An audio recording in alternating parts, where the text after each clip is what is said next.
Meenakshi YouTube channel చూస్తున్న వారందరికీ ధన్యవాదములు. నమస్తే. చాలా వీడియోలు చేసి పెడుతూ ఉన్నాను. మరి నచ్చినట్లయితే లైక్ చేయండి, షేర్ చేయండి, సబ్స్క్రైబ్ చేయండి. ఈరోజు చెప్పబోయేది భాగ్యభావం. అందరికీ ముఖ్యమైన భావం. ఎలా ఉండాలి భాగ్యభావం అంటే భాగ్యస్థానం. ప్రతి ఒక్కరికి భాగ్యం అనేది చాలా ముఖ్యమండి. ఈ భూమి మీద జన్మించిన వారికి భాగ్యం అంటే మన అదృష్టం, మన పూర్వీకుల యొక్క ఆశీర్వేదాలు. మరి లగ్నం నుండి 9వ భావాన్ని భాగ్యస్థానం అంటాము. మీ జన్మలగ్నం నుండి భాగ్యాధిపతి ప్రతి లగ్నానికి ఒకరు ఉంటారు. గురుపాలిత లగ్నాలకి గురుపాలిత గ్రహాలు భాగ్యాధిపతి, శనిపాలిత లగ్నాలకి శనిపాలిత గ్రహాలు భాగ్యాధిపతి అవుతారు. మరి భాగ్యకారకుడు గురుగ్రహమే. మరి భాగ్యాధిపతి గురువుతో చూడబడుతున్నా, మరి మా భాగ్యాధిపతి గురువేనండి అన్నప్పుడు ఆ గురువు శుభస్థానాలలో ఉండాలి. ఓకేనా? పాపగ్రహాలతో కలిసి ఉండకూడదు, అట్లాగే నీచపడకూడదు. ఇంకా భాగ్యాధిపతి ఎవరికైనా భాగ్యంలో ఉన్నా అది కూడా మంచిదే. అది ఏ లగ్నమైనా సరే ప్రతి ఒక్కరికి. మరి గురుపాలిత లగ్నాలకి భాగ్యాధిపతి కుజగ్రహం, చంద్రగ్రహం, రవిగ్రహం, గురుగ్రహం అవుతారు. శనిపాలిత లగ్నాలకి శుక్రగ్రహం, బుధగ్రహం, శనిగ్రహం అవుతారు. ఇంకా రాహుకేతువులు అనేది వేరే పాయింట్. మరి గురుపాలిత గ్రహాలు మీ జాతక చక్రంలో అంటే భాగ్యాధిపతి గురుపాలిత గ్రహం కదా, గురుపాలిత గ్రహాలతో కలిసి ఉన్నా చూడబడుతున్నా ఇది యోగమే. అట్లాగే శనిపాలిత గ్రహాలు భాగ్యాధిపతి శనిపాలిత గ్రహమే కాబట్టి శనిపాలిత గ్రహాలతో కలిసి ఉన్నా మంచిదే. గురుపాలిత గ్రహాలని భాగ్యాధిపతిని శనిపాలిత గ్రహం చూడబడుతుంటే కొంచెం ఇబ్బంది కలిసి ఉన్నా. ఇవన్నీ కూడా పాజిటివ్ సైడు. అంటే మన జాతక చక్రం ప్రతి ఒక్కరిది ఫస్ట్ జాతక చక్రం చూడగానే ఎప్పుడూ చెప్పేదే లగ్నాధిపతి ఎలా ఉన్నారు చూసుకుంటాం. తర్వాత పంచమాధిపతి కోణం కాబట్టి, తర్వాత భాగ్యాధిపతి చాలా ముఖ్యం. ఎవరికైనా భాగ్యాధిపతి నీచ పొందినా, భాగ్యాధిపతి పాపగ్రహాలతో కలిసి ఉన్న భాగ్యం అనేది చాలా తక్కువగా ఉన్నట్లు ఇది. ఇంకా నెగిటివ్ సైడ్ వెళ్దాం. భాగ్యాధిపతి ఎవరైనా కానీ ఇందాకే చెప్పుకున్నాం పాపగ్రహాలతో కలుసుకున్నాం. అట్లాగే భాగ్యం అంటే తండ్రి స్థానం అండి. భాగ్యం అంటే మరి తండ్రి స్థానం ఇదే. చతుర్థ స్థానం తల్లిదైతే భాగ్యస్థానం తండ్రి స్థానం. మరి గ్రహాలలో తండ్రికి కారకుడు రవిగ్రహం, తల్లికి కారకుడు చంద్రగ్రహం. ఓకేనా? పగల జన్మించిన వారికి రవిగ్రహం, రాత్రి జన్మించిన వారికి చంద్రగ్రహం. ఇంకా పగల జన్మించి ఉండి మీ రవిగ్రహం రాహుతో కానీ కేతువుతో కానీ కలిసి ఉంటే కొంచెం అడ్డంకులు, జీవితానికి అడ్డంకులు ఉన్నట్లే. రాత్రి జన్మించిన వారికి చంద్రగ్రహం రాహుతో కానీ కేతుదా కానీ కలిసి ఉంటే అడ్డంకులు ఉన్నట్టే. ఇప్పుడు చూడండి 7వ తారీఖు రాహుగ్రస్త చంద్రగ్రహణం వస్తుంది. అంటే రాహువు చంద్రుడు కలిసే ఉన్నారు కదా. ఓకేనా? మరి ఇది గ్రహణ దోషమే కదా. ఇంకా అదే సమయంలో రవి కూడా ఈసారి సింహరాశిలో ఉంటూ ఉన్నారు. సింహరాశిలో ఉన్నప్పటికీ అక్కడ కేతుగ్రహం ఉన్నారు. అట్లాగే రాహువు రవిని చూస్తారు. ఇది ఇప్పుడు ఇలాంటి టైంలో జన్మించిన వారికి మరి పితృదోషాలు ఉన్నట్లే. అట్లాగే మీ జన్మజాతక చక్రంలో రవి శనులు కలిసి ఉన్న రవి రాహులు కలిసి ఉన్న, రవి కేతువులు కలిసి ఉన్న, చంద్ర రాహులు కలిసి ఉన్న, చంద్రకేతువు కలిసి ఉన్న కొన్ని రకాల ఇబ్బందులు అనేది ఉంటాయి. అయితే రవి గ్రహం కలిసి ఉన్నప్పుడు జన్మలగ్నానికి ఏ భావాధిపతో చూసుకోండి. రాహు అన్నది పక్కన పెట్టండి. మీకు రవి కలిసి ఉన్నారు, ఏ భావానికి అధిపతి చూడండి. ఆ భావం నుంచి అందుకోవలసిన ఫలితాలు అందుకోము.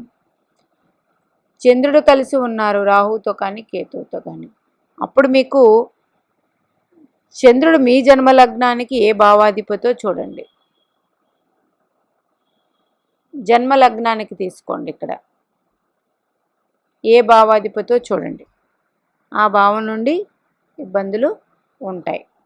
ఇంకా రవి శనులు కలిసి ఉన్నారు, అది కూడా పితృదోషమే. అట్లాగే శని రాహువులు, శని కేతువు కలిసి ఉన్నా సరే ఈ విధంగా పితృదోషాలు అంటే మన పూర్వీకులు చేసిందైతేనేవి పితృదోషాల పరంగా మనకి ఇబ్బందులు ఉన్నట్లే. మరి జన్మజాతక చక్రంలో గురుగ్రహం ముఖ్యంగా ఎవ్వరికి నీచ పొంది ఉంటే భాగ్యం అనేది తక్కువ ఉన్నట్లే. అంటే 12 సంవత్సరాలకు ఒకసారి ఆయన నీచ పొందుతారు మకర రాశిలో. మళ్ళీ 12 ఏళ్ళకి నీచ పొందినప్పుడు ఎవరైతే జన్మిస్తారో గురుగ్రహం వాళ్ళకి వీక్గా ఉన్నట్టే. అది ఏ భావాధిపతి అయ్యారో అప్పుడు గురుగ్రహం మీ జన్మలగ్నానికి ఆ భావం వీక్గా ఉన్నట్టే. మరి శాస్త్రం చెప్తుంది మనకి. ఇలాగ ఈ కాంబినేషన్స్లో ఉన్నప్పుడు ఏం జరుగుతుందండి?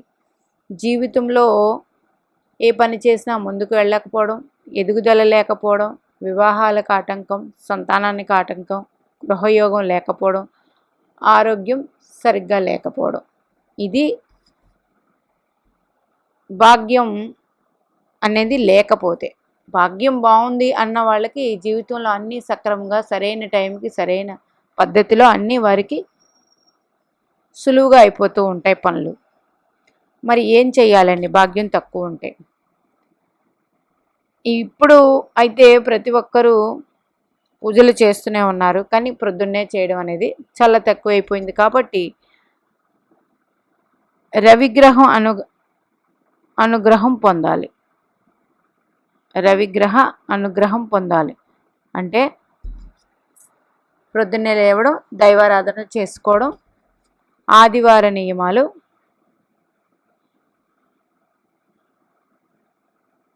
పాటించాలి. అదే చంద్రుడు అనుకోండి, పూర్ణిమ నియమాలు పాటించడం, పూర్ణిమకి అమ్మవారి పూజ చేసుకోవడం, చంద్రగ్రహానికి కూడా అర్ఘ్యం ఇవ్వడం, చంద్ర అనుగ్రహం పొందడం. ఇంకా ప్రతి అమావాస్యకి ఎవరికైతే పితృదోషాలు ఉంటాయో ప్రతి అమావాస్యకి అన్నదానం చేయడం అనేది మంచిది. మరి ఇప్పుడు ఈ సంవత్సరం సెప్టెంబర్ 8వ తారీఖు నుండి సెప్టెంబర్ 21 వరకు పితృపక్షాలు వస్తున్నాయండి. పితృపక్షాలు ఏంటి అంటే మనకి ప్రతి పండుగలు ఎలా నిర్ణయించారో పితృదేవతలకు కూడా ఒక మాసం నిర్ణయించారు. అది చవితి అయిన తర్వాత పౌర్ణమి మరుసటి రోజు పాడ్యం నుంచి 15 రోజులు పితృపక్షాలు. అంటే అది పితృదేవతలకి పూజించే మాసం. ఎవరైతే ప్రతి సంవత్సరం ఒకవేళ అలవాటు లేకో ఇబ్బందులు కలిగో పిండ ప్రదానాలు చేయకపోవడం, పోయిన వాళ్ళకి పెద్దల్ని పూజించలేకుండా ఉన్న వాళ్ళకి, ఇలాంటి వాళ్ళందరికీ పితృపక్షాల్లో వారు ఏది తిథి రోజు అయితే పోయారో ఆ తిథి రోజు వాళ్ళకి పూజ చేయడం.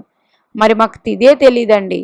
అప్పుడు భరణి వస్తుంది, మహాభరణి అంటారు. అంటే భరణి నక్షత్రం అంటే మీరు చూసుకోండి, పాడ్యం నుంచి 2వ రోజు 3వ రోజు భరణి నక్షత్రం వస్తుంది, 4వ రోజు.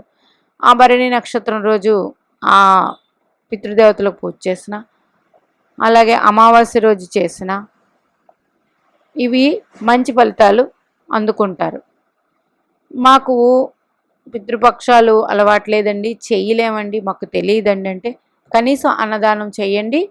పితృపక్షాల్లో చాలా చాలా చాలా మంచి జరుగుతుంది మీ కుటుంబానికి, మీ పిల్లలకి, మీ పిల్లల ఎదుగుదలకి. ఎవరైతే అనారోగ్య సమస్యలు అన్నీ బాగున్నాయి, రిజల్ట్స్ అంటే స్కానింగు అన్నీ బాగున్నాయి, జబ్బు ఏంటో తెలియట్లేదు, డబ్బులు ఖర్చు అయిపోతూ ఉన్నాయి, అనారోగ్య సమస్య, మరి అలాంటి వాళ్ళు కూడా ఈ పితృపక్షంలో అన్నదానం అనేది చేయండి.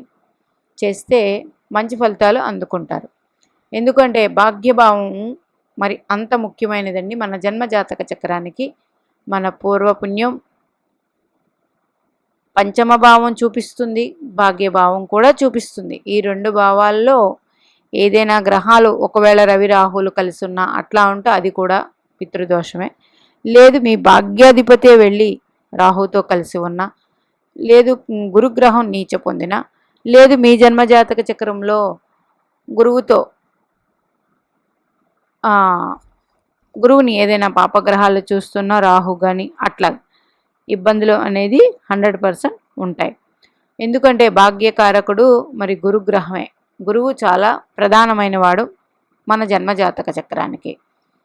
అట్లాగే భాగ్యస్థానం ఎవరెవరికి ఏ లగ్నాల వరకు ఏ భాగ్యాధిపతి అయ్యారో చూసుకోండి, అది ఏ గ్రహం అయిందో. చెప్పాను కదా, గురుపాలిత గ్రహాలే భాగ్యాధిపతి అవుతారు, శనిపాలిత గ్రహాలే భాగ్యాధిపతి అవుతారు.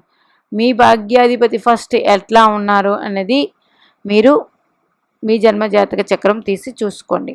భాగ్యాధిపతి ట్రబుల్లో ఉంటే మన జీవితం కూడా ట్రబుల్లోనే ఉంటుంది. అందుకని భాగ్యాధిపతి చాలా ముఖ్యం. ప్రతి ఒక్కరూ కూడా భాగ్యాన్ని పెంపొందించుకోవాలంటే డైరెక్ట్గా మనకి కనిపించే దేవుడు సూర్య భగవానుడే. సూర్య భగవానుడు ఆరాధన ఎంత ఎక్కువ చేసుకుంటే అంత మంచిదండి. అట్లాగే గురుగ్రహ ఆరాధన, అట్లాగే ఇంట్లో పెద్దవారిని చూసుకోవడం, ఇది భాగ్యం అనేది బాగుండేవాళ్ళు చేసుకోవచ్చు, అసలు ఏమీ బాగాలేని వాళ్ళు కూడా చేసుకుంటే చాలా మంచిది. ప్రతి ఒక్కరికి ఈ భూమి మీద జన్మించాక మనకి ఏదైనా ప్రాప్తించాలంటే తండ్రి వల్లే ప్రాప్తిస్తుందండి. ఎందుకంటే తల్లిదండ్రుల వల్లే కదా మనం ఈ జన్మ తీసుకున్నాము. మరి ఆ తల్లిదండ్రులు వల్లే మనకి ఏమి ప్రాప్తి అంటే ఒక మంచి విద్య రావాలన్నా, మంచి సంస్కారం రావాలన్నా, మంచి నడవడిక కలగాలన్నా ఈ భూమి మీద, అట్లాగే దేనికి లోటు లేకుండా, అన్న వస్త్రాలకు లోటు లేకుండా ఈ జీవితం వెళ్ళిపోవాలన్నా ఇవన్నీ కూడా తల్లిదండ్రుల వల్లే, మొదటి గురువులు వాళ్ళ వల్లే వస్తుంది. అందుకని రవిగ్రహం కానీ చంద్రగ్రహం కానీ ఇబ్బందుల్లో ఉన్నా మనకి భాగ్యం అనేది తక్కువే అని చెప్పుకోవాలి. అందుచేత ప్రతి ఒక్కరూ రవిగ్రహ ఆరాధన ఎంత ఎక్కువగా చేసుకుంటే అంత మంచిది. అట్లాగే ఈ పితృపక్షాలు మిస్ కాకుండా మాకు పూజలు రావండి, మేము ఎప్పుడూ చేయలేదండి అన్నవాళ్ళు కూడా అన్నదానం చేయగలరు కదా. అది వంశపారంపర్యంగా పూజలు చేయవలసింది అట్లాంటిదే ఉండదు. అన్నదానం ఎవరు చేసినా మంచిది. ఈ అన్నదానం ఈ పితృపక్షాల్లో చేసి చూడండి. అనాథాశ్రమాలకి, తర్వాత పిల్లలకి, ఇట్లాగా అంటే అనాథ పిల్లలకి మీరు డొనేట్ చేస్తే మంచిది. అట్లాగే ముసలివారికి, అట్లాగే ముసలివారు అనారోగ్యంతో బాధపడుతున్న వారికి, వీళ్ళందరికీ ఈ పితృపక్షాల్లో దాన ధర్మాలు చేసినా మీరు అది పితృపక్ష పూజ చేసినట్లే. అందువల్ల భాగ్యం ఎలా ఏర్పడుతుంది అనే దానికి ఈ వీడియో చేయడం జరిగింది. మీనాక్షిదేవి ఆశీస్సులు మనందరి మీద ఉండాలని కోరుకుంటూ నమస్తే.